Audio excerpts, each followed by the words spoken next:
Ngayong adlaw nining July 16 no 2026 na po tagahimo tag gutom manggod. Maghimo tag simpleng snacks magigsunan yung naanira no. Quaker oats dayon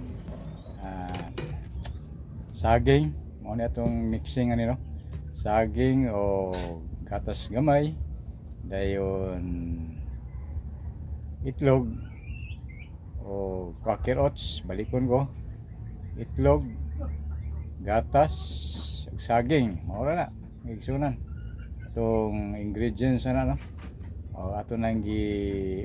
mix dayon gi steam no gigamit og steamer no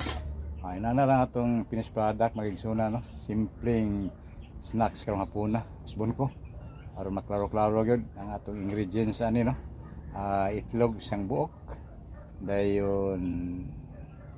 quaker oats 2 cup dayon isang sachet powder milk sa payuban diha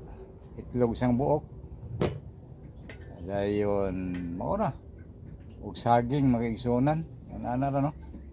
atong ingredients utrohon ko gyud klaro ko na to saging banabanaon lang ninyo hinog no hinog karnaba dayon tangan og quaker oats 2 cup saging mga 5 daog na okay unya itlog ano na sila muna yung finished product niya okay ano ilain natong ingredients tulura maura to og lami na ang ato ang snacks karong hapuna no parisa atong mangga nga Indian mango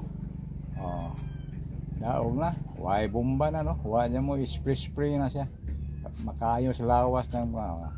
tinglamian hab yung kayo ang tao no puli gaba puli buyag dahil salamat ng adlaw.